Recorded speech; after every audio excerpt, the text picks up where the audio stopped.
Pessoal, boa tarde. Um desafio falar para uma plateia silenciosa, talvez. Obrigado pelo convite, viu, Cláudio? Eu queria dizer que você esqueceu de colocar no meu currículo que eu tenho o curso de datilografia. Eu queria impressionar, aí eu falei, eu não sabia se eu colocava ou não, então eu acabei não falando sobre a datilografia. Para quem nunca ouviu falar desse equipamento, é um computador antigo que ele já tinha uma impressora acoplado, você ia teclando e ele já ia imprimindo. Isso chama máquina de escrever, então é isso, né? Então isso é só para dizer que eu sou velho. Mas então é uma satisfação estar aqui. Você vai passando daí ou tem um passador? Ótimo. Tecnologia ótima. Vamos a ela. Bom, nós temos a nosso favor aqui que a gente vai poder interagir um pouco mais, né? Então, quando a plateia é maior, a gente às vezes gasta mais tempo e aqui nós vamos estar num ambiente menor, então a gente vai poder interagir bastante. Fiquem à vontade para a gente poder conversar a esse respeito, pessoal. Então, o desafio é esse aqui. Isso.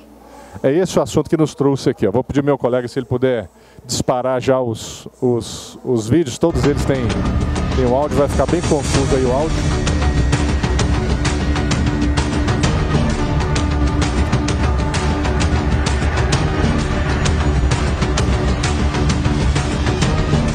Estas imágenes que ven en pantalla son del sur de Polonia. Por allá, inundaciones catastróficas, como ustedes observan en su pantalla. Miren estas inundaciones catastróficas. Los polacos están pasando momentos difíciles y miles de polacos tienen que ser evacuados debido a que varias poblaciones del sur de Polonia... Quando fala em situações de emergências climáticas, é o que nos vem à mente. Situações como essa, que isso aqui, mundo afora, não muda. E a dor iguala os homens. E essa dor aqui, a mais recente, é um vídeo aqui de Uberlândia. Ainda na semana passada, uma jovem, salvo engano, de 29 anos, perdeu a vida em meio a enchente, a enxurradas lá na cidade vizinha. Então, como dizia meu pai, quando a barba do vizinho pega fogo, a gente põe a nossa de molho, né? Então nós estamos muito próximo do problema, está no nosso quintal. E nós aqui de Uberaba já vivemos situações como essas aí, lamentavelmente. E a gente tem que se precaver para ela não acontecer novamente. Bom.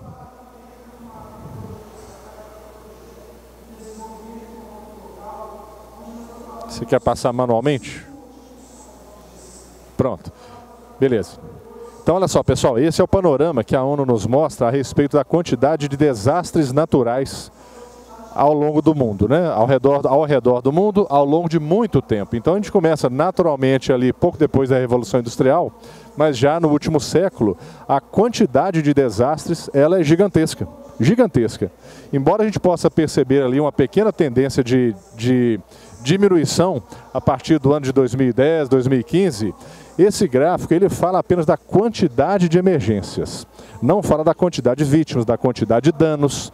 Então a gente pode garantir que a quantidade de danos ela está aumentando em muito. A quantidade de vítimas está aumentando em muito. Então aquelas emergências que a gente está acostumado a ver lá na Ásia, por exemplo, dos tsunamis, causam prejuízos gigantescos que só um evento daqueles supera em muito uma série histórica como essa aqui.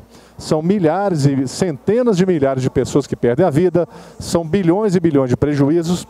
Isso é terrível. Esse gráfico, o número é muito frio e não consegue expressar a proporção em que esses desastres acontecem. E a nossa história aqui hoje, ela começa há muitos e muitos anos atrás, eu diria bilhões de anos atrás, para falar sobre emergências climáticas. Então o nosso planeta está aí tranquilo, ele foi criado há muitos bilhões de anos atrás, sobrevivendo numa tranquilidade muito grande. E era esse o ambiente que é uma das vistas que a gente pode ver desse planeta tão bonito. E várias paisagens como essa, elas fizeram parte aí de um mundo que hoje já não existe mais. Porque a determinado momento, a gente tinha lá, nós tínhamos, por exemplo, o Uberaba Titã Riberói, que é esse dinossauro aí típico da nossa terra, ele vagava livremente pelas nossas paisagens aqui uberabenses, saltitando de galho em galho, feliz da vida, e estava aí convivendo em harmonia com os demais seres que compõem a natureza. Mas situações como essa, ou melhor, mesmo naquele ambiente, né, em que havia uma profusão de seres desse tamanho, a natureza estava ali convivendo, e chuvas como essa, num ambiente intocado, elas não são problema, porque a natureza já está estabilizada. Pode parecer óbvio, mas nós vamos falar bastante disso. E quando chovia, num ambiente como aquele, intocado, os rios se enchem, ali a cheia do rio, e o máximo cenário que a gente podia perceber era esse daqui. O que mudou? Em algum momento apareceu esse animal aí, que teoricamente é um animal inteligente. Então esse animal inteligente, acompanhando aí o fluxo da evolução, em algum momento os seres unicelulares saíram da água, voltaram, foram evoluindo, ficaram sobre duas patas, e aí tiveram a grande ideia de destruir o planeta. Então esse humano, esse animal então que compunha a natureza, ele é o grande causador dos desastres. A chance da gente acabar com o nosso planeta, ela é enorme. Nós vamos falar basicamente aqui sobre isso. Por que a gente precisa abordar? Porque quando o homem aparece na história, aquela mesma chuva lá que a gente viu acontecer no ambiente natural, ela causa situações como essa daqui. A água invade as casas, invade as cidades, e a gente pode perceber rapidamente que essas casas aí estão dentro do rio. Só que está dentro do rio num momento em que o rio está na sua cheia. E nós, ao olharmos para as nossas cidades, Uberaba é uma delas, a gente vê que há uma ocupação de áreas que são de residência dos rios, dos cursos d'água, há milhares de anos. Então, quem está no lugar errado não é o rio. Quem está no lugar errado são as construções. E certamente essas pessoas, elas não tiveram nenhum devaneio para começar a construir as suas residências ali. Houve autorização do poder público, houve talvez uma negligência, e elas foram construídas dessa forma. Então, a presença do ser humano é o diferencial nesse ambiente em que a gente vive. E, afinal de contas, o que fazer para esse cenário, ele de alguma forma, ele ser revertido? Porque a gente pode ver que os danos são gigantescos. Nós vamos falar bastante sobre danos e prejuízos. Por óbvio que possa parecer, a gente precisa ser repetitivo. Precisa ser repetitivo, porque o ser humano tem uma dificuldade de compreender as coisas. Nós que temos filhos, sabemos que a repetição ela é importante no processo educacional, e com o ser humano, de uma forma geral, mesmo os adultos, essa metodologia não é diferente. Então, o óbvio precisa ser dito, as pessoas compreendem os problemas do ponto de vista em que estão, com a sua perspectiva, e é importante que as diversas perspectivas sejam compartilhadas para que todo mundo entenda exatamente qual o problema, qual o desafio que está sendo enfrentado. Então, a comunicação é uma das nossas dificuldades. Se você falar de PIB para uma pessoa que mora lá próximo a um curso d'água, na beira de um rio, lá na periferia da cidade, ele não sabe o que é PIB, não sabe o que é prejuízo econômico, mas ele vai saber muito bem quando o rio já está chegando ali à porta da sua casa, e ele que muitas vezes vive a sua vida uma angústia de não ter nada, quando a chuva intensa chega, ele diz assim, olha, perdi tudo. Então, essas emergências, elas vão cada vez mais atingindo populações que estão nesses ambientes, mas elas vão se asseverando. E esse óbvio a que eu disse é basicamente tentar diagnosticar com clareza os problemas e agir dessa forma, mapear os riscos, entender quais são eles exatamente. Os riscos que nós temos aqui em Uberaba, eles são diferentes dos riscos que existem lá na cidade de Angra, no Rio de Janeiro, onde há lá uma usina nuclear, são diferentes de Uberlândia, onde há uma urbanização muito grande, diferente de Maringá, que tem um plano diretor muito peculiar, e cada cidade então vai construindo ali o seu ambiente, modificando inevitavelmente o seu ambiente. É um momento para a gente refletir se nós queremos cidades maiores ou cidades melhores, mais desenvolvidas. Uma cidade maior não é necessariamente uma cidade melhor. A qualidade da ocupação dos espaços físicos, ela determina diretamente a qualidade de vida da sua população, a qualidade de risco. Então, projetar a qualidade dessa evolução faz parte. E falando aqui para uma plateia de pessoas que trabalham na área da engenharia, da arquitetura, do planejamento urbano, talvez chover no molhado sem nenhum trocadilho, mas é pensar de maneira macro, de maneira abrangente, o alcance dessa qualidade da melhoria que nós queremos. Qual tipo de expansão nós queremos? Uma cidade maior vai nos dar mais qualidade de vida? Os gregos lá, há milhares de anos atrás, eles tinham limites para o tamanho das cidades. Quando a cidade atingia 30 mil habitantes, já era formada uma outra cidade, porque entenderam que administrar pequenas cidades é muito mais fácil do que grandes cidades. Eu vivi a minha vida toda em Belo Horizonte, uma metrópole com milhões de pessoas, e é inevitável, ou é inegável, que a qualidade de vida de lá, para quem reside lá, para o residente de uma metrópole, ela é pior do que a qualidade de vida para quem mora numa cidade feita Uberaba. E é exatamente esse o motivo que me trouxe a fixar raízes aqui. Aqui a minha família tem muito mais qualidade de vida. Nós temos aqui dificuldades que são facilmente superáveis e eu diria, até para que o nosso dia tenha mais horas úteis, nós não temos a moléstia aqui do trânsito. Então a cada 20 minutos você pode estar num lugar diferente da cidade. Numa grande metrópole, você gastava, uma experiência pessoal, eu gastava 1 hora para ir ao trabalho, mais 1 hora para voltar. Isso quer dizer que meu dia tinha 2 horas a menos que tem hoje. Para fazer o quê? Hoje eu tenho 2 horas a mais para fazer 2 horas a mais para fazer uma infinidade de coisas ou não fazer nada. Mas para ter ali o convívio familiar. E essa pressão para que as cidades cresçam, ela é muito grande. A pressão do mercado imobiliário é gigantesca, mas é fácil perceber quando a gente sai aqui do centro da cidade e vai para os bairros mais periféricos, levar água, levar saneamento, levar energia elétrica, levar segurança, educação e todos os serviços públicos, é claro que isso impacta a todos, porque o policiamento, que é o responsável por uma cidade de um certo tamanho, ele é pulverizado quando você tem uma cidade maior. A água, ela precisa ser mais tratada, tem que ter mais reservatórios espalhados pela cidade. Isso impede que sejam feitos investimentos em áreas onde já estão ocupadas. Então, insisto, é importante pensarmos o tipo de qualidade de expansão ou de evolução que nós queremos, para que a gente possa ter uma condição de vida melhor. A melhor métrica para entender as emergências e as demandas de uma cidade é o fator humano. Essa é a métrica. Não adianta expandir uma cidade muito rica com gente pobre. Não adianta expandir uma cidade em que você tem mais violência sendo gerada e as pessoas estão a cada momento perdendo a sua qualidade de vida.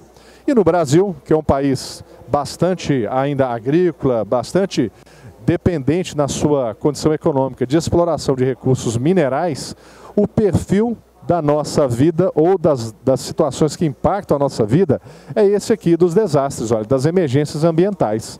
Elas têm situações de excesso d'água ou de falta d'água. Na falta d'água, além das torneiras secas que nos flagelaram recentemente aqui em Uberaba, que as torneiras ficavam secas primeiro por 1 hora, depois por 2 horas, por 12 horas. Você tem a questão das queimadas, que eu mostrei um vídeo lá no início, o tempo muito seco, problema da poluição do ar que leva a problemas respiratórios. Então o período de estiagem, ele é muito crítico. E o inverso dele também traz inúmeros problemas, que são as chuvas intensas, que causam alagamentos, que causam perdas de vidas, e a população, em especial essa população mais socialmente vulnerável, fica então na linha de frente para esses dois ambientes.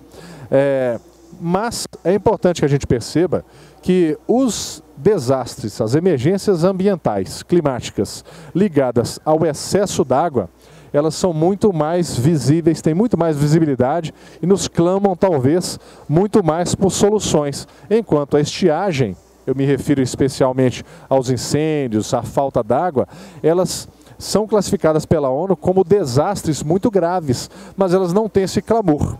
Esse clamor, ele acaba nos faltando porque os efeitos da falta d'água, eles são continuados, eles são lentos e muita gente acaba perdendo a vida, perdendo a sua saúde pela falta d'água, pela escassez da água. Então é importante nós lançarmos o olhar também para as emergências climáticas, não apenas do excesso d'água, que mata pessoas imediatamente, mas a ONU caracteriza, não sei se é do conhecimento de vocês, mas a ONU caracteriza a estiagem, as secas, como o desastre mais grave do planeta. E se quando a gente vai pensar disso, talvez a seca, a estiagem não é o que nos vem à mente num primeiro momento. Então é importante que nós, que somos formadores de opinião, tenhamos isso em mente. E já vamos aqui para um nivelamento. O que é um evento adverso, meus amigos? Existe uma diferença entre evento adverso e desastre e problemas. Nem em todo lugar onde você tem um evento adverso, você tem um problema. Então o evento adverso é aquilo que acontece, é um evento desfavorável, é o que vai causar um dano, o que pode causar um dano. Então a chuva é um evento adverso. Vocês se lembram da chuva lá na Amazônia? Não causou nenhum problema. A chuva em uma cidade grande, já com várias áreas impermeabilizadas, causa vários problemas. Então o desastre não é o evento adverso. Existem coisas distintas. A chuva pode ser um evento adverso, um terremoto pode ser um evento adverso, a queda de uma composição férrea num rio que possa contaminar a água de toda uma cidade. Isso também é um evento adverso, a queda de um avião é um evento adverso, um incêndio de grandes proporções, tudo isso é um evento adverso. O mais importante, talvez a mensagem hoje, é entender essa diferença para o desastre. O que é o desastre? É o resultado desse evento adverso num ambiente que não está preparado para recebê-lo. Então, uma chuva muito intensa num ambiente onde as bocas de lobo sequer existem ou elas estão entupidas é um causador de desastre. Então, qual seria o desastre? A quantidade de casas atingidas, a quantidade de pessoas mortas, a quantidade de dano gerado, esse é o desastre. Mas eventos adversos em lugares distintos produzem desastres distintos. Um terremoto, por exemplo, no Japão, talvez cause pouco problema. Já existe uma população treinada, já existe uma infraestrutura pensada para esses momentos. Mas é claro que um terremoto acontecido na nossa cidade vai levar a muitos mais problemas. Muitas pessoas podem perder a vida, inclusive, por não saber, inclusive, como lidar com esse evento adverso. E mais, o desastre, ele se configura numa comparação da capacidade daquele ambiente. Uma chuva muito intensa que possa causar, por exemplo, 300 casas atingidas numa cidade do tamanho de Uberaba, talvez não seja considerado um desastre. Numa cidade do tamanho de Veríssimo, que é nossa vizinha aqui, certamente um grande desastre. Numa cidade feita Belo Horizonte ou São Paulo, isso talvez entre apenas na estatística, não seja considerado um desastre. Então, essa percepção do desastre, ela tem muito a ver com o ambiente onde ele acontece. Então, é preciso entender o evento adverso, a condição de ter suporte àquele evento adverso, para poder não configurar o desastre. Então, quando você tem uma preparação, as coisas ficam mais fáceis, né? A visita da sogra, por exemplo, pode ser um desastre, dependendo da preparação. Se você estiver ali preparado, você não vai sofrer os malefícios de alguma visita inesperada que possa ali causar um consumo desenfreado de itens da alimentação normal, itens de bebidas com alto teor alcoólico, por exemplo, que tem alto custo agregado, alto valor agregado e alto custo. Isso pode ser um desastre para as suas finanças, mas estando ali devidamente preparado, talvez você consiga ter resiliência a respeito desses eventos. Então, lembrando da sogra, a gente fala da resiliência. Essa vulnerabilidade que nós vemos nessa imagem, ela tem a função de nos fazer questionar sobre a proximidade do evento adverso ou da área de risco. Aqui nós temos um rio na cidade de Caratinga e aqui nós temos uma refinaria de petróleo, lá em Betim. Nós temos comunidade ao redor. Não é exatamente a proximidade que causa risco àquela comunidade ou que causa sofrimento àquela comunidade. É claro que são áreas de risco, mas muito mais do que a proximidade física, Nós sabemos que as comunidades desse ambiente, onde eu conheço, lá em Betim, fazem treinamentos regulares para entender um eventual problema, evacuar ou não a área e se portar de forma correta. Será que essas pessoas aqui estão treinadas para isso? Então, não exatamente a proximidade com o risco, ele representa vulnerabilidade. Então, a preparação do ambiente, ela é muito representativa para que nós possamos concluir que um ambiente A ou um ambiente B tem vulnerabilidades distintas. E o risco é a chance daquele evento acontecer. Qual a chance de haver um acidente nuclear na usina de Fukushima? Um risco pequeno. Considerando em quantidades, quantas vezes vão acontecer acidentes em usinas nucleares? O risco é tão, o perigo é tão grande que as medidas de contenção elas são muito altas também. Mas qual o risco de acontecer um desabamento ou solapamento de uma encosta para populações que moram em ambientes como esse? Então existem riscos distintos. Agora, para contrariar o que eu acabei de falar, eu queria lembrar que na usina de Fukushima aconteceu há poucos anos atrás um terremoto muito intenso, seguido de um tsunami muito intenso, o que causou um acidente nuclear severo aqui em Fukushima. Então, um acidente como esse, ele causa, em proporção dada a sua gravidade, efeitos muito mais severos do que uma sequência de situações como aquela ali. Então, é importante que nós saibamos os riscos que estão ao nosso redor. E o dano, propriamente dito, é a quantificação. Quantas pessoas se feriram? Quantas indústrias foram perdidas? Lá no Rio Grande do Sul, por exemplo, tivemos dezenas de milhares de pessoas que ficaram fora das suas casas, uma região inteira, um verdadeiro estado de guerra, onde a economia local vai demorar muito tempo para se recompor. Então, o dano é a medida. E alguns dos danos, eles são mensuráveis.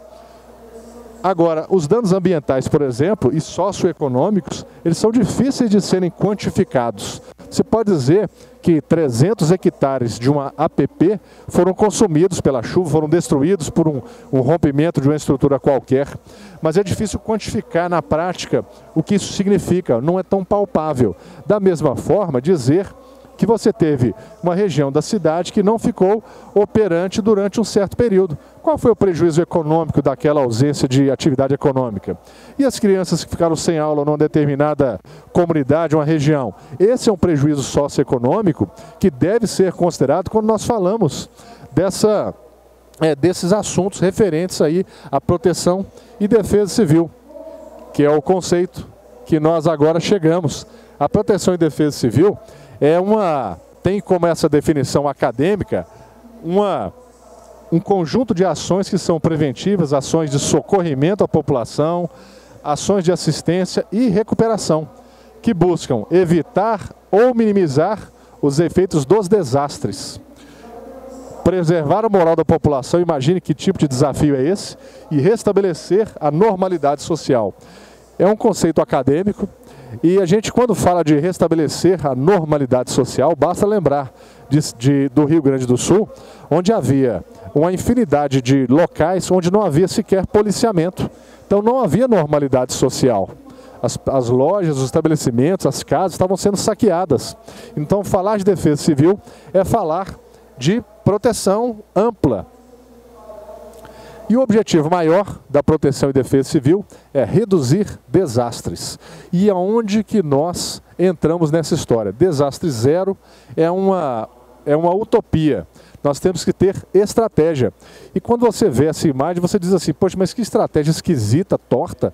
Eu concordo. Tenho certeza que muitos aqui produziriam uma estratégia muito melhor que essa. Não há dúvidas. Mas, pensando em clareza de comunicação, pensando em uniformidade de propósito, é importante que todos que olhem consigam entender que é uma estratégia.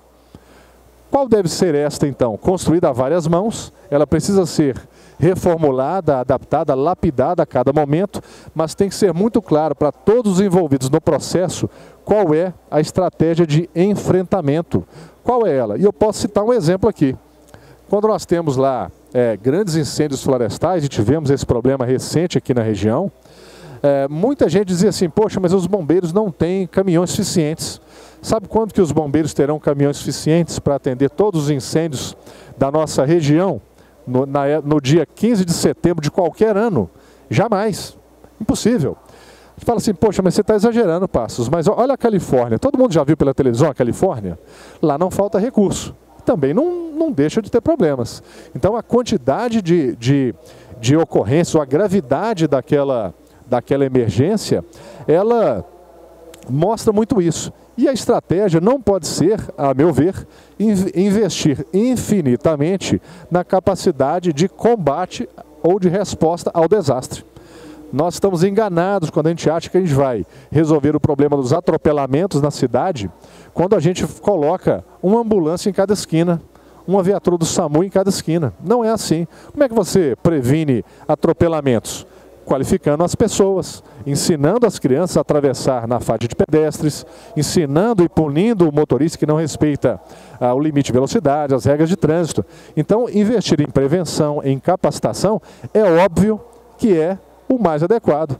É tão óbvio que deveríamos todos saber, mas não sabemos. Aí eu quero chamar a atenção de todos aqui para uma meia-culpa, para a gente pensar se nós estamos fazendo a nossa parte. O Código de Trânsito Brasileiro, ele é do ano de 1998. E ele fala que todos devemos usar cinto de segurança. Todos aqui utilizam cinto de segurança no banco de trás? Muita gente não usa. Se nós formos ali agora, na porta do Parque Fernando Costa, nós vamos ver muitos veículos sem pessoas utilizando cinto no banco de trás. E mudança cultural é muito importante, é muito difícil de fazer. Nós estamos aí há quase 30 anos e muita gente não entendeu a necessidade de levar a mão do lado esquerdo do corpo e clipar um cinto de segurança que não vai gastar mais combustível, não vai trazer nenhum desconforto, ao contrário, vai poupar vidas. E lamentavelmente na minha carreira de bombeiro, eu fui a inúmeras ocorrências em que as pessoas do banco da frente se machucaram gravemente, atingidas pelas pessoas do banco de trás. Então essa mudança cultural de uso de cinto de segurança, para mim, é uma demonstração clara da dificuldade de mudarmos culturas. Que tipo de mudança de cultura? Jogar lixo na rua, de atear fogo na mata. Que tipo de objeto as pessoas jogam na rua durante as chuvas? Além do lixo, que pode ser esquecido, as pessoas jogam material de construção, que fica lá também esquecido, as pessoas jogam outro lixo que ela deliberadamente arremessa. Mas ela arremessa também animais mortos, ela arremessa travesseiros, colchões, fogões, geladeiras, sofás. Então não existe nenhum tipo de sistema de drenagem projetado pelo engenheiro, sanitarista ou arquiteto mais competente que dê condição de um sistema de drenagem suportar uma condição como essa. Então nós vamos ficar infinitamente colocando aí estruturas de resposta e nós vamos ver que o problema não é o bombeiro ou a corrente para segurar o carro lá no final da Avenida Leopoldino de Oliveira. É evitar que a pessoa jogasse aquele sofá que entupiu a galeria de água que está ali entupida. Então, as estruturas de drenagem de água, elas estão projetadas para uma quantidade de 30, 50 milímetros, aí os especialistas vão dizer isso com mais clareza, ao longo de 24 horas. Mas se você tem uma chuva de 10 milímetros, com o sofá dentro da galeria, já começa aí o problema. Então você tem lá uma série de questões que envolvem a estratégia. Então a estratégia tem que estar clara. A estratégia tem que ser a da prevenção. E quando nós falamos de prevenção, está aqui o ciclo de gestão da Defesa Civil. Aqui, olha, quando nós estamos no período de normalidade, nós temos aqui a gestão do risco. Então agora nós estamos no período de gestão de desastres, né? Então nós temos que fazer a resposta ao desastre, a mitigação, a diminuição dos problemas acontecidos, nós temos que fazer a recuperação. A ponte que foi destruída, ela precisa ser reconstruída. Em que condição? No mesmo lugar? A mesma ponte? Por óbvio que não, ela tem que ser melhor construída. Então, quando você está no período de gestão do desastre, você já tem que fazer ações pensando no período de normalidade, que é o período de estiagem para as chuvas. Nesse período de estiagem, que é o período de normalidade para as chuvas, você tem que fazer uma série de ações aqui que vão preparar, fazer a gestão do risco.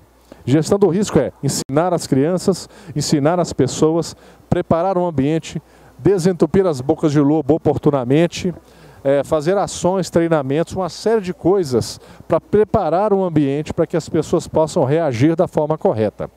Inclusive preparar as estruturas de resposta.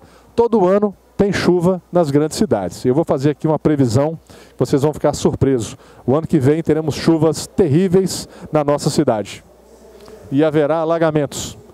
E, lamentavelmente, muitas cidades Brasil afora não terão a estrutura de resposta minimamente preparada. Então, é óbvio, mas não acontece. Então, nós precisamos combater essa dificuldade, mudarmos a realidade, fazer a gestão do risco corretamente, para que nós não precisamos fazer a gestão do desastre. Então, nós temos aqui, recentemente, Uberaba ficou assim, né? Há poucos meses atrás, estávamos assim. O mesmo ambiente com realidades distintas. Lá na cidade de Caratinga, esse solapamento levou inúmeras residências para dentro do rio. E esse rio está retomando o espaço que sempre foi dele. Quando começou a se conformar esse desastre ou essa emergência climática? Quando as casas foram ali construídas, quando o assoreamento foi feito pelas obras, quando a mata ciliar foi tomada. E lá em Pirapora, uma seca muito intensa. Então, o Brasil é tão grande, e Minas Gerais apenas, já bastaria para esse exemplo, é uma área tão grande que convivem situações, muitas vezes, simultaneamente, de seca extrema e de chuvas também muito extremas. E olha o cenário que vai nos mostrando o que vem a seguir. As chuvas intensas nas cidades, ou melhor, as chuvas intensas no estado, elas vão se acumulando nas ilhas de calor. Onde nós temos grandes cidades, as chuvas intensas tendem a recorrer, para surpresa de ninguém. E só tende a piorar. Lembra da gente falar das cidades crescendo? Uma cidade maior, ela vai gerar o quê? Vai gerar mais chuvas intensas pelas ilhas de calor. E é óbvio também. Então nós precisamos enxergar esse cenário, porque aqui temos o acúmulo de precipitação. Cidades menores, elas também, pouca chuva geram cidades menores, pouca água.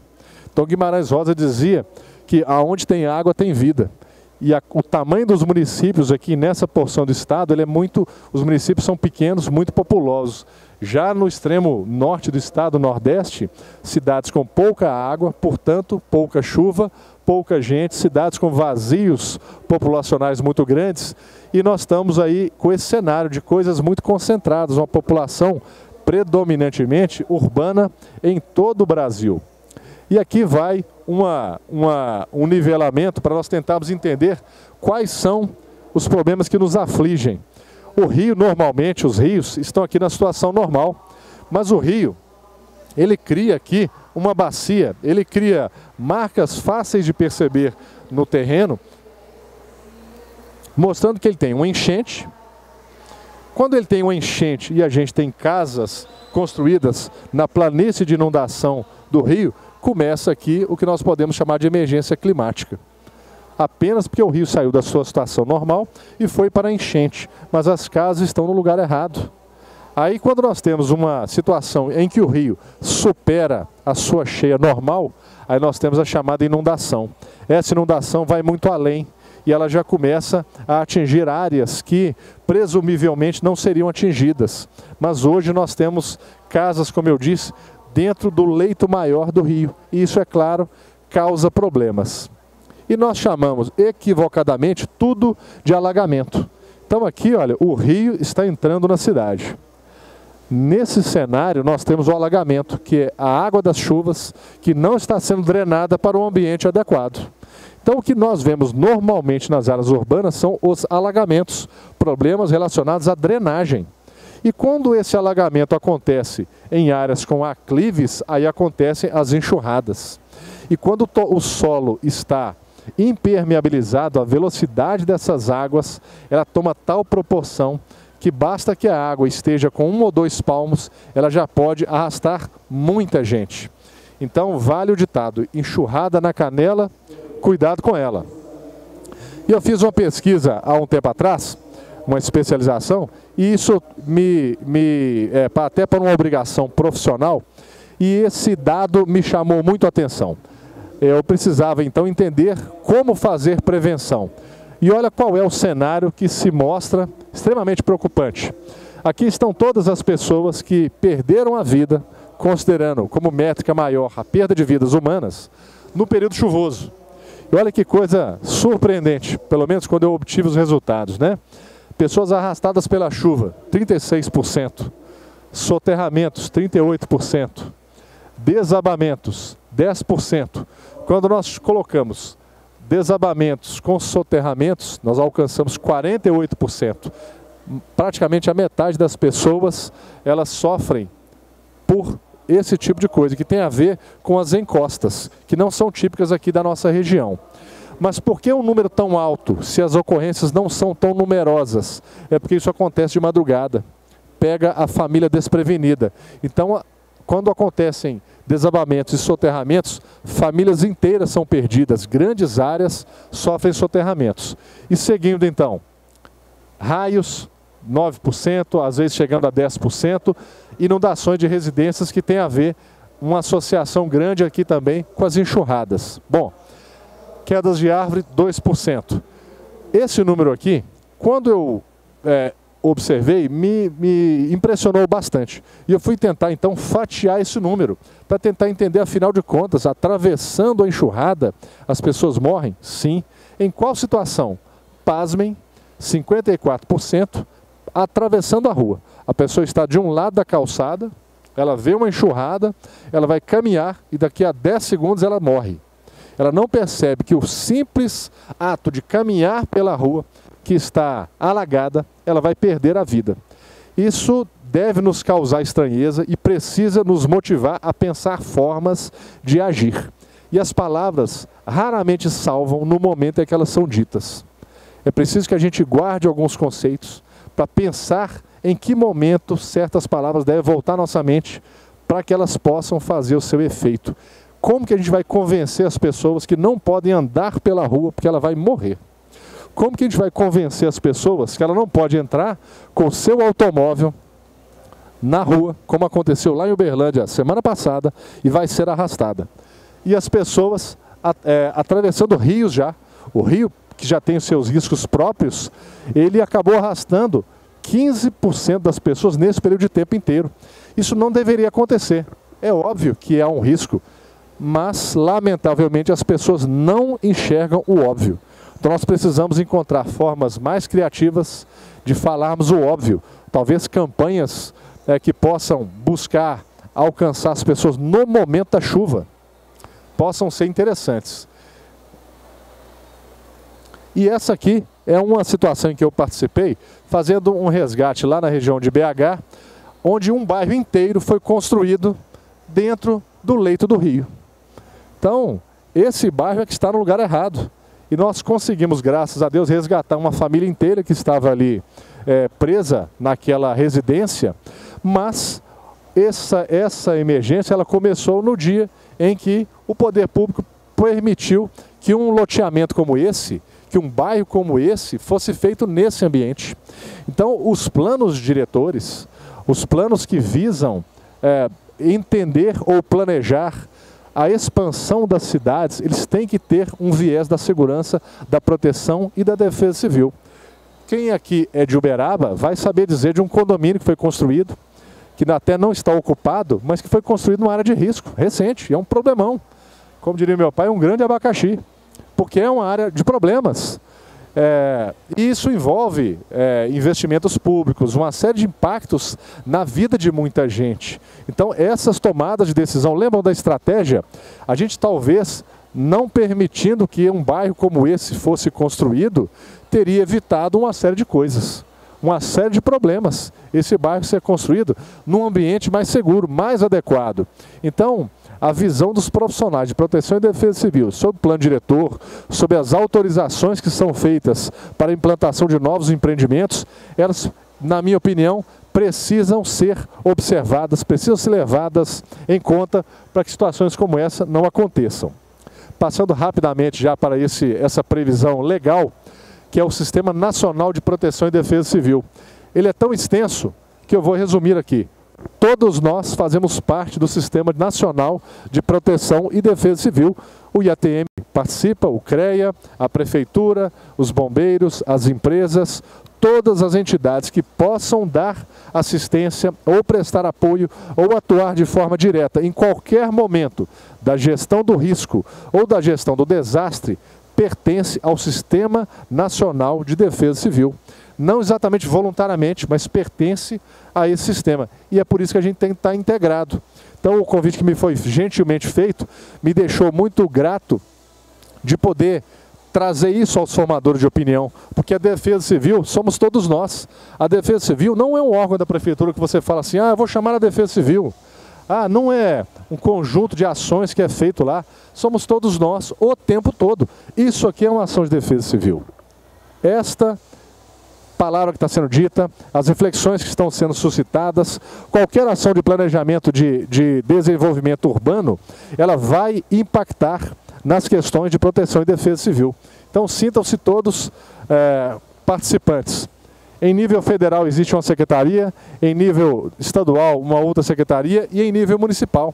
Elas não têm uma ligação direta, uma subordinação, mas existe ali e deve existir uma articulação. Lembra da estratégia conjunta? Ela precisa estar integrada. E em Minas Gerais, como gestora desse nosso grande território, nós temos lá uma coordenadoria que funciona da seguinte forma, e eu vou explicar por que eu trouxe esse exemplo. Todas as instituições estaduais, elas são coordenadas pela Defesa Civil. Coordenadas. A Defesa Civil não tem ação de mando sobre nenhuma delas, mas quando há uma demanda na SEDEC, na coordenadoria, uma cidade toda é atingida, o bombeiro leva o que ele tem de recursos. A CEMIG leva o que ela tem de recursos, a Copasa, o Serviço de Assistência Social, todos os órgãos estão lá associados. Então engana-se quem acha que a Defesa Civil é um imenso quartel de bombeiros. A Defesa Civil pode ser uma salinha com um computador e gente que saiba o que fazer. É articulação. Esse gabinete, onde está aqui a Coordenadoria de Defesa Civil estadual, está no gabinete militar do governador, direto a ele. Então, quando o coordenador de Defesa Civil ele solicita apoio, está solicitando em nome da primeira autoridade do Estado. E isso funciona muito bem no sentido de dar celeridade. Mas não é a realidade em todos os municípios. No nosso município, por exemplo, não é assim. A Coordenadoria Municipal de Proteção e Defesa Civil está num escalão mais abaixo ou bem abaixo, que não dá a ela agilidade. Essa é a realidade de inúmeras cidades Brasil afora. Nós precisamos ver isso de maneira muito madura, para que nós possamos ter agilidade para tomar as decisões no momento correto. Já partindo para o encerramento, meus amigos, e agradecendo pela paciência, nós precisamos tentar equilibrar essa balança maluca de 3 pontos, ou de 3 pratos. Equilibrar essa balança de 3 pratos, com medidas estruturais, que são da lavra dos competentes engenheiros e arquitetos. Nós precisamos colocar o comportamento humano como um dos fatores preponderantes para a prevenção das emergências climatológicas e obviamente, monitorar os efeitos ou monitorar aqueles eventos adversos que são da natureza há milhões de anos estão aí e nós ainda não aprendemos como monitorá-los.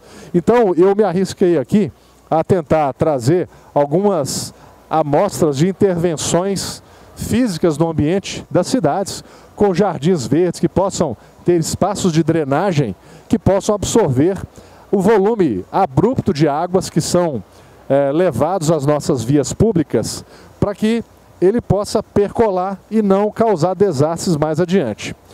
Esse tipo de situação, ele pode ser entendido, mas nós precisamos, antes disso, mapear a nossa cidade. Esse mapeamento, muitas vezes, ele vai ser mais eficiente se ele for feito como que nós chamamos de mancha falada. Quer dizer isso? Na minha rua, eu sei aonde ela se alaga. Eu conheço a minha rua. Então, se você perguntar ao morador qual é a mancha da rua dele, ele sabe dizer. Tem enxurrada? Não tem? Qual foi nos últimos 20 anos ou nos últimos 10 anos a altura máxima que a água chegou aqui de alagamento? Formar essa mancha falada é muito mais fidedigno do que buscar métodos científicos ou métodos, não que a mancha falada não seja científica, deixa eu me corrigir. Buscar métodos que olhem apenas a drenagem como métrica para entender por altimetria ou por cálculos matemáticos qual é o comportamento das chuvas naqueles ambientes ali que são estudados. Então a mancha falada é uma excelente ferramenta para que possamos entender.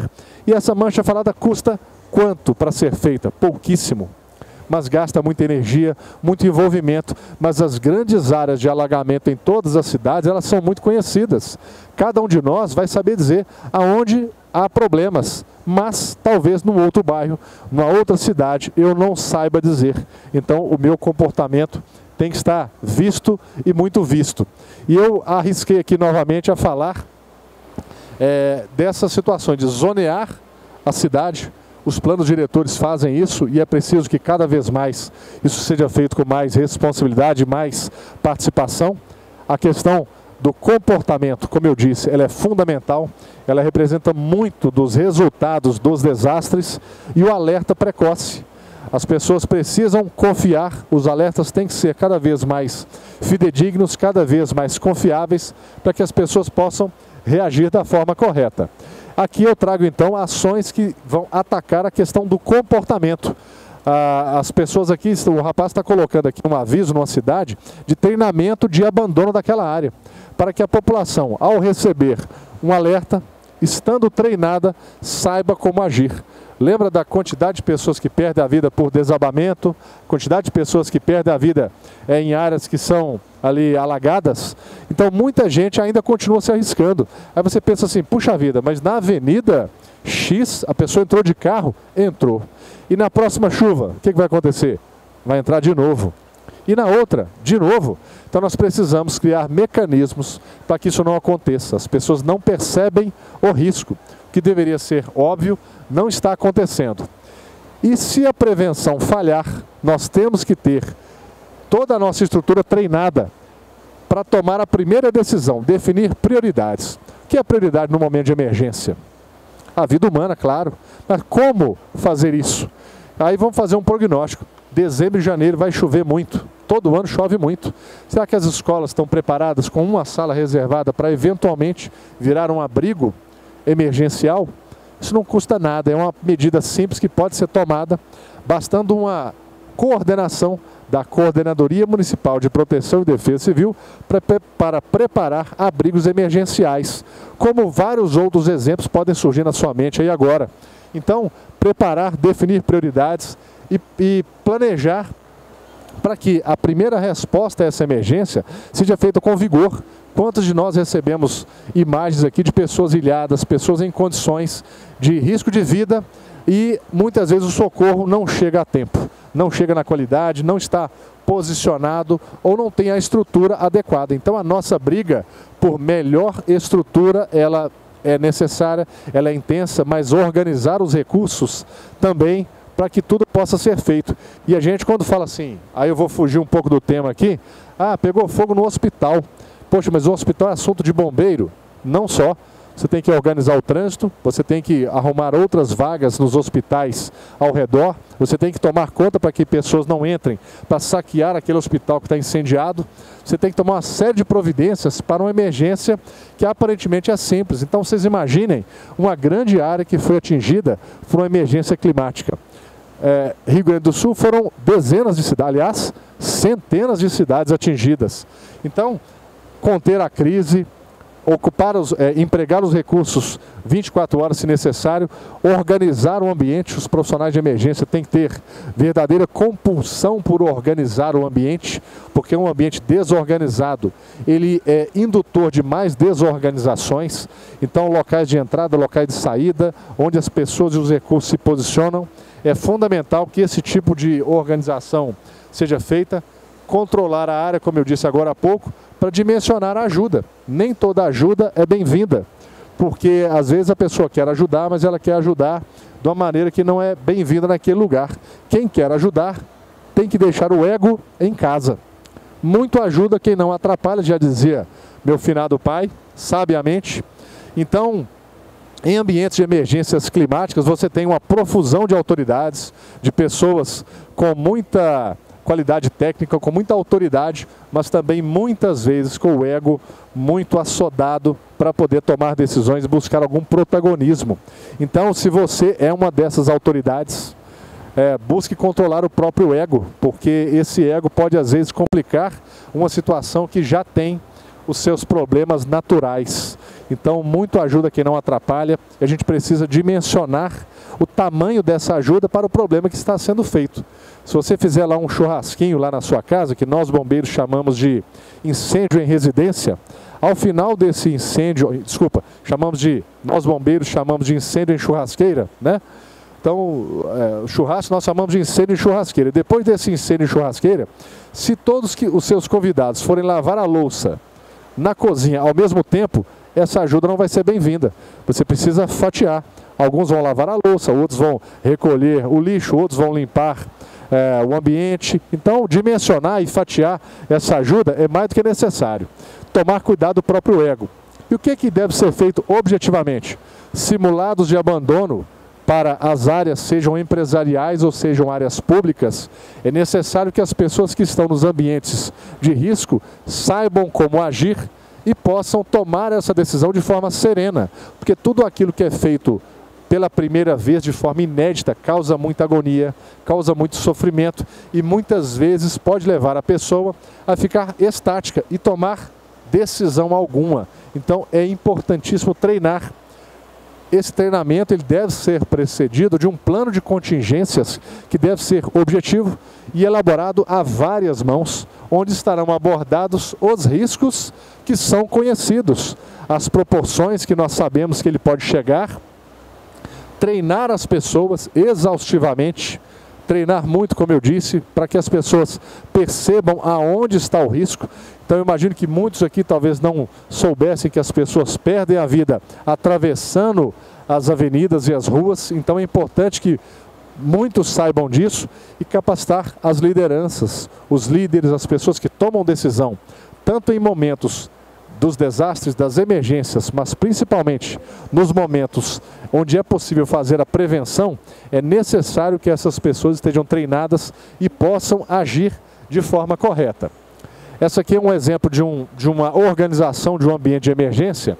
Então era uma grande emergência, a minha caixinha era esta aqui, que era coordenar as buscas numa determinada emergência. Eu garanto que já apenas as buscas era um trabalho bastante grande, mas é importante entender que você não consegue controlar tudo, você tem que fatiar os serviços para que todos possam colaborar, contribuir com aquilo que sabe fazer de melhor. Então, esse tipo de organização deve ser feito preteritamente, num ambiente de tranquilidade, no ar-condicionado, com um cafezinho, com um salgadinho, num ambiente ameno, amistoso, para que essas pessoas que invariavelmente estarão nos ambientes de emergência climática saibam interagir corretamente para que os resultados sejam minimizados. Lembram que o desastre é o resultado? Se o desastre é o resultado, minimizar os resultados é, portanto, minimizar os desastres. E as pessoas com acesso a boa informação podem tomar ciência do seu grau de risco. Alertas com qualidade, câmeras, por exemplo, de monitoramento hoje que temos espalhadas pelas cidades, algumas delas em áreas críticas de alagamento e tudo mais, podem ter o seu sinal disponibilizado para que as pessoas possam acompanhar da sua residência, do seu celular e não entrar naquelas áreas, sequer sair da sua casa para fazer o deslocamento por uma área já conhecida. Bom, todas as atividades que a gente participa e as que eu já participei das emergências climáticas e várias outras, a gente precisa entender que o nosso papel ele é tão importante quanto o do nosso colega ao lado. Esse momento aqui para mim foi bastante importante para poder a gente trocar informações e suscitar reflexões para que o nosso ambiente futuro seja melhorado. É importante que a gente consiga ouvir o colega ao lado e usar da vivência dele numa outra perspectiva e juntar os nossos esforços para a solução. Eu trago essa imagem que é muito impactante de um de uma emergência que nós atendemos, que tem ali a mensagem de uma criança, onde ela diz assim, olha, obrigado, bombeiros, por ter achado meu pai e toda a minha família. Esses rapazes que estão aí, nós talvez, olhando a imagem, não sabemos dizer qual o nome deles, se ele é arquiteto, engenheiro, bombeiro, se ele é professor, se ele é da iniciativa particular ou pública, se ele é empresário, se ele é da limpeza. A única certeza que nós temos é que esses rapazes aí se envolveram até o pescoço para resolver aquilo que eles foram chamados a resolver. Então é necessário que a gente busque inspiração e consiga se envolver de forma tal que as pessoas percebam que ali foi dado o melhor do nosso esforço num momento crucial.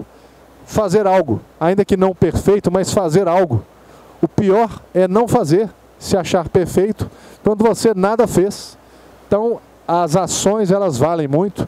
As ideias, elas têm o seu valor, mas são as ações que nos definem, as ações que nos colocam em condição da gente dizer que fez a nossa contribuição, porque a inação, ela é necessária de ser combatida. Cada um de nós pode, com a sua pequena luz, trazer um pouco de iluminação para esse ambiente.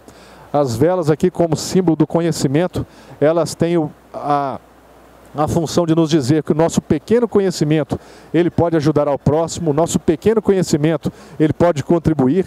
Se uma vela se apaga, a outra pode ser acendida, e a vela tem um simbolismo muito grande.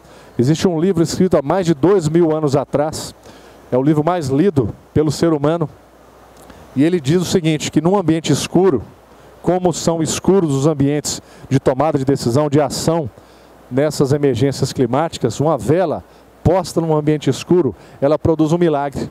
Ela não deve ser colocada embaixo das mesas. Que milagre é esse? Uma vela num ambiente escuro deve ser posta no alto, porque basta uma pequena parcela de luz para debelar uma grande parcela de escuridão. Que nós possamos então ser uma parcela de iluminação para contribuir nesse grande ambiente que nós facilmente percebemos que há muita escuridão a ser iluminada, que nós podemos de maneira anônima, humilde muitas vezes, produzir um ambiente que possa nos encher de satisfação, de alegria e quem sabe produzir um ambiente como esse, em que cada um contribua de maneira modesta, mas de maneira sincera, para que o ambiente se torne mais agradável a todos, compartilhando conhecimento, para que o futuro seja melhor. Eu termino agradecendo a todos pela paciência, por suportar esse modelo novo aqui de sistema de som, em que a gente tem outros sons ao ambiente. Para mim foi muito importante estar aqui. Deixo aqui os meus contatos. Ressalto que, além dessas coisas que eu acabei de falar, que eu tenho uma verdadeira fascinação pela oportunidade de tentar ajudar e contribuir. Eu fico à disposição para ajudar também, e se por acaso tiverem previsão de proceder àquele incêndio em churrasqueira, eu também estou disponível para poder contribuir, para ajudar. Levarei líquidos gelados para poder auxiliar no combate a essa emergência. Eu agradeço então aqui pela gentileza do convite, que tenhamos todos aí um restante evento inspirador e possamos ter um futuro melhor. Pessoal, obrigado.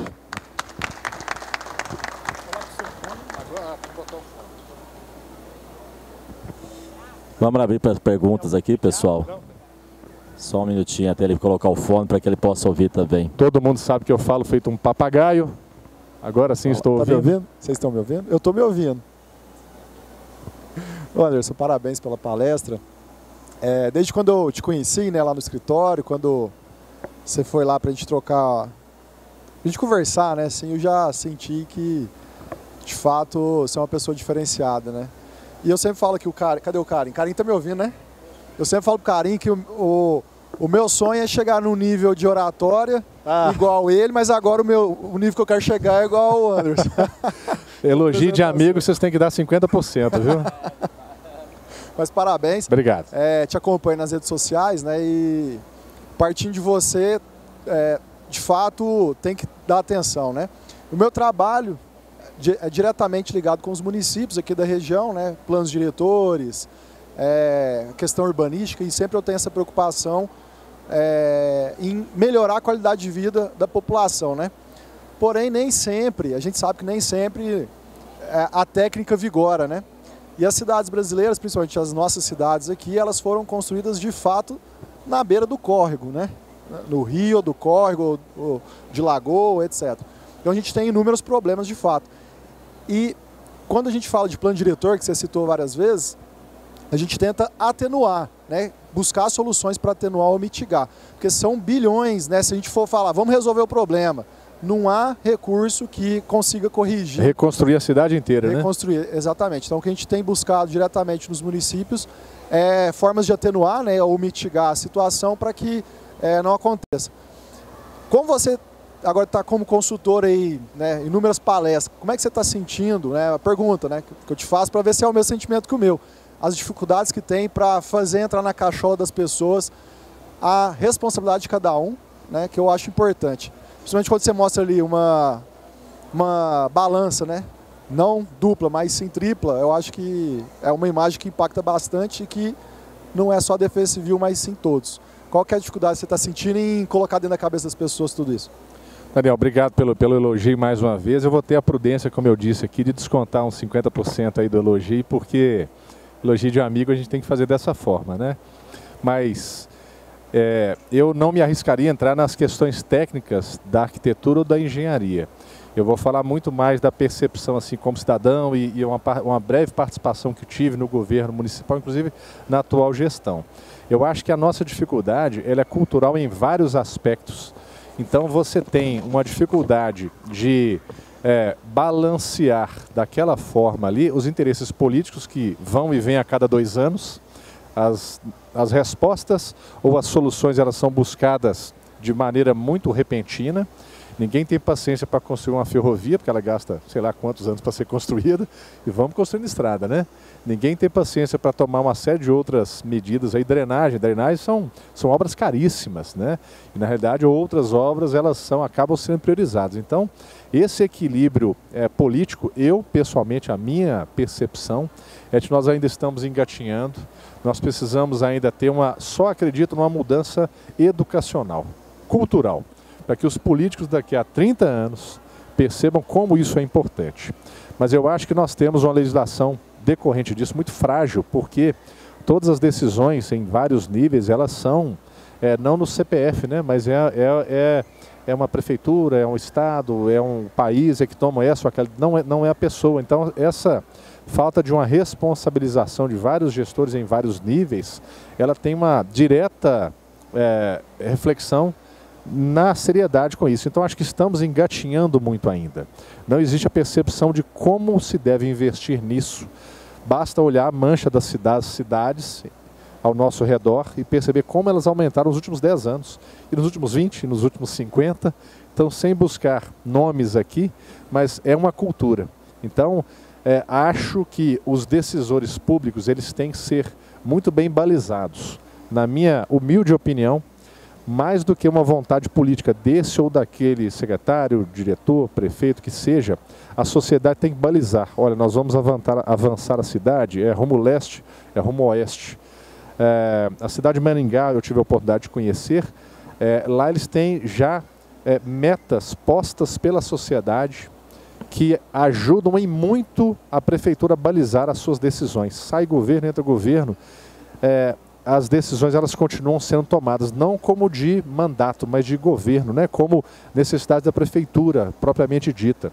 Então, obras eleitoreiras elas são mais difíceis lá de serem feitas, porque existe já um balizamento. Então, com a sociedade mais amadurecida, e eu acredito no modelo, aqui em Uberaba nasceu há pouco tempo a Sociedade Civil Organizada, em que o CREA faz parte, o IATM faz parte. Acho que é uma maneira, uma semente de algo que deve se fortalecer muito para balizar, para que qualquer que seja o político que entra para tomar decisões, ele esteja balizado para saber o que a gente de fato precisa. Então, investir em plano diretor, investir em plano de mobilidade, né? Poxa, vamos fazer viadutos, vamos fazer uma série de coisas. Os técnicos sabem que a população ela vai diminuir de quantidade daqui a pouco tempo. Então, quanto vale a pena ficar construindo viaduto para todo lado? Essa é a melhor medida? Né? Essa é a melhor métrica? Eu não tenho a resposta. É uma provocação. Então, se daqui a 10 anos a população vai diminuir, é a hora de construir viadutos e trincheiras, uma série de coisas. Então, é uma evolução cultural, viu, Daniel? Acho que nós estamos ainda engatinhando, mas existem ilhas assim de excelência e nós temos que buscar essas ilhas de excelência e traduzir em números para que as autoridades percebam que aquele investimento feito, ele trouxe resultados de melhoria de qualidade, né? Como eu disse, você vive melhor numa cidade onde todo mundo, onde 1.000 pessoas ganham 5.000 ou onde 10.000 pessoas ganham 100 ou ganham 50. Então, dar mais qualidade de vida às pessoas, eu acho que é a métrica geral, e uma cidade mais segura, é claro que ela produz mais, ela oferece mais atrativos.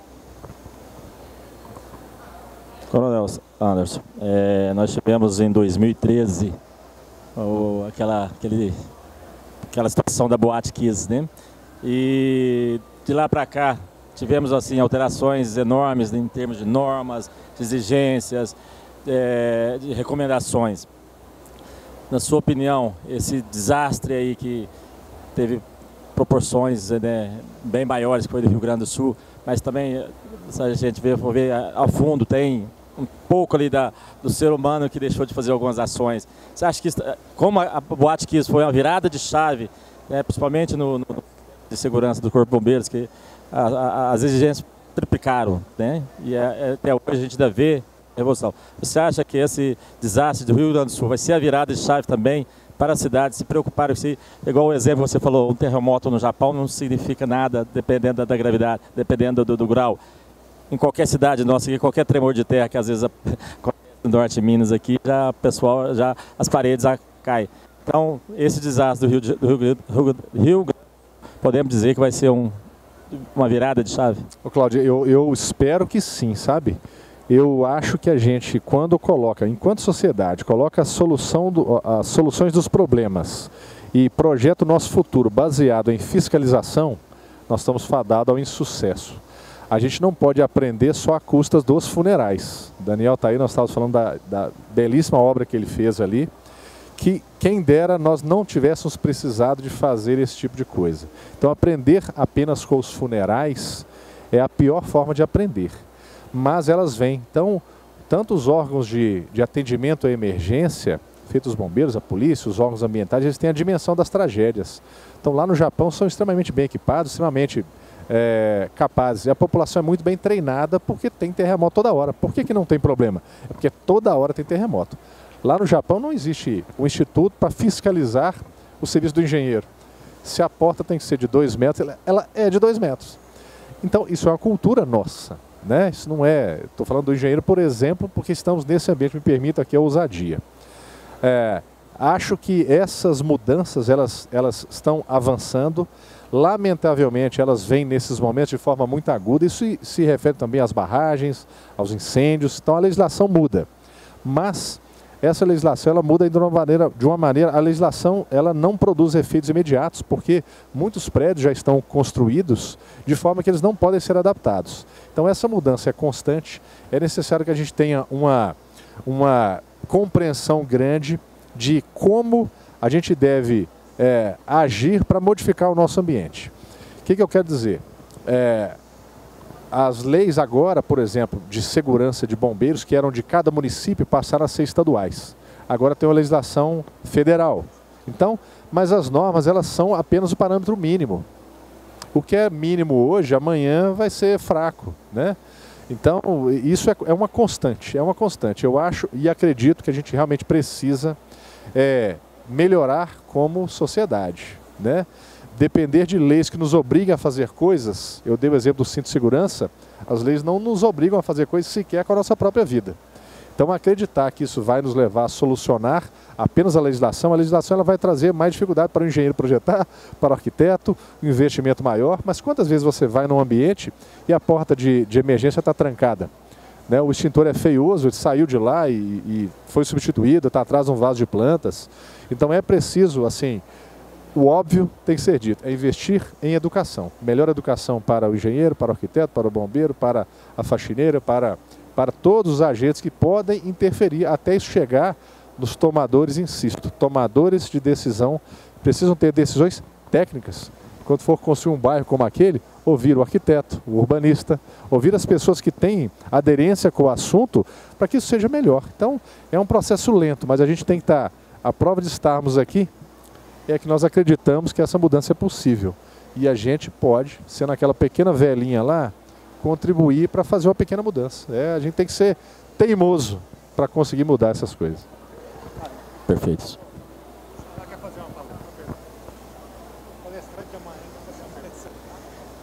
Tudo bem? Parabéns pela apresentação. Cheguei mais no final, mas eu vi que você falou sobre incêndio. Perfeito. E incêndio é uma coisa que está sendo muito debatido, principalmente na questão dos carros elétricos, né? Perfeito. Tem muita combustão espontânea, vamos dizer assim.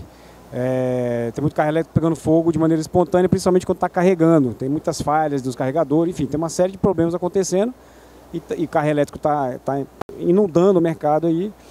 E eu sou de Brasília. Lá em Brasília, o Corpo de Bombeiros do Distrito Federal, o Corpo de Bombeiros de Brasília ainda não tem uma solução de um material bom o suficiente para apagar fogo de carro elétrico. E isso é um problema, está virando um problema, está virando uma discussão nacional em cima disso aí, porque pó químico não resolve, CO2 não resolve de maneira eficiente, né? De maneira assim, mais eficiente. Então, queria ouvir a sua visão, a sua opinião sobre como é que a gente vai achar um material bom o suficiente para acabar, estancar rapidamente um fogo que surge nos carros elétricos. Tá, como é que você chama?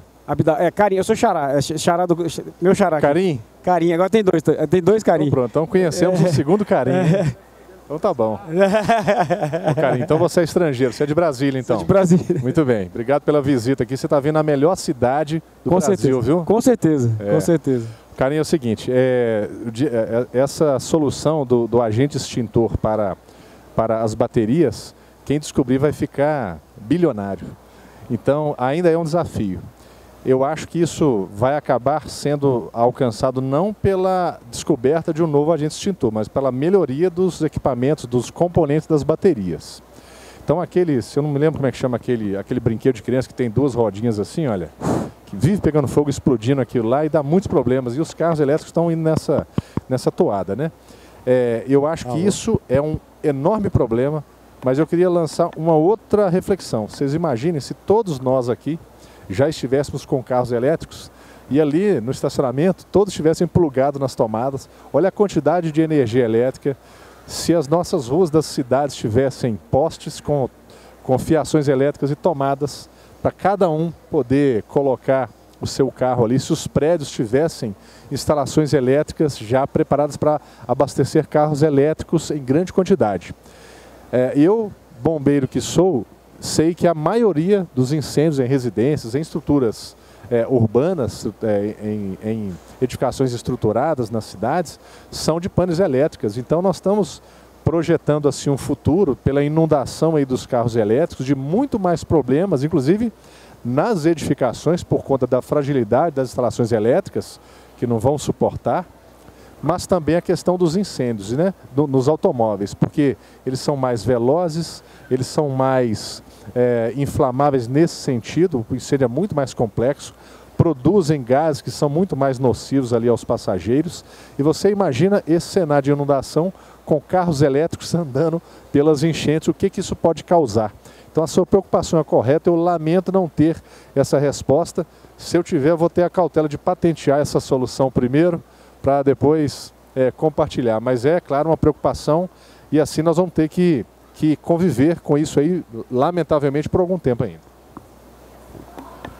Alô, tá me ouvindo? Carim, número 1. Bom, parabéns. Foi uma fala, cada vez que eu te escuto também, ouvi na CIU e hoje foi fantástico. Quando você fala que nós, sociedade civil de modo geral, nosso papel cidadão, porque cada um de nós faz eu e meu xará, eu faço aqui, ele faz em Brasília. Você acha que a forma de fazermos, né, não é só no voto, o voto é uma, mas de que maneira a gente poderia ser mais efetivo? Por exemplo, vamos falar de Uberaba. Como é que nós, o presidente do Instituto de Engenharia, poderia abordar de forma consistente e convincente, por exemplo, a prefeita, para que no segundo mandato a gente comece a fazer isso virar um projeto de educação, um projeto de mudança cultural? na prática. Reunindo, pedindo, que maneira você acha eficaz para a gente atingir esse objetivo? Carim, obrigado pela pergunta e pelos elogios mais uma vez, né? Estou aqui dando aquele desconto de 50%, talvez de 70% no seu caso, né? Carim, eu acho que tem que ser ações propositivas, né? Eu participo de uma entidade aqui em Uberaba, que é a DESG, que ela faz ações propositivas. Então, as pessoas se reúnem lá, estudam um problema e propõem, levam essa sugestão. Então, acho que a DESG é um bom exemplo disso, de pessoas que estão ali reunidas para poder tratar. E são pessoas de várias áreas. As áreas os problemas afetos a planejamento urbano, arquitetura, eu acho que deveriam ser abordados pelo Instituto, ou podem ser abordados pelo Instituto, para levar essas contribuições. Porque o poder público ele pode pouca coisa sozinho. E o que ele pode impacta em todo mundo. Então, levar o olhar até quem tem mais legitimidade para falar de planejamento urbano, desse alcance todo, se não o Instituto de Engenharia, o CREA, para poder levar soluções. Porque tem uma visão macro, né? Lamentavelmente, todas as prefeituras estarão ali contaminadas com os olhares e as pressões políticas. Então, eu acredito firmemente que esse olhar do Instituto, ele será muito técnico e vai conseguir contribuir demais. Então, mais do que reunir, mais do que tentar convencer, eu acho que é produzir, identificar prioridades, identificar aquilo que possa ser feito, produzir essas informações e disponibilizar. Eu vi recentemente uma iniciativa do Observatório de Uberaba? Observatório Urbano de Uberaba. São observações bastante incisivas, muitas vezes críticas severas, necessárias, para que seja feito um olhar sobre aquilo. Então, acredito que esse controle externo do poder público, ele é legítimo e é ele que deve balizar e não o contrário, né? O poder público não pode ser uma locomotiva que vai nos arrastando, tem que ser o contrário, tem que estar balizado em aspectos que o IATM vai contribuir de uma forma, as pessoas ligadas ao meio ambiente, ao desenvolvimento da agricultura vão ter outra abordagem e assim nós vamos construindo um ambiente melhor. Eu acho que esse associativismo nesse sentido de reunir pessoas num objetivo específico é o que vai nos colocar numa situação melhor. Lentamente, mas é importante darmos passos firmes adiante.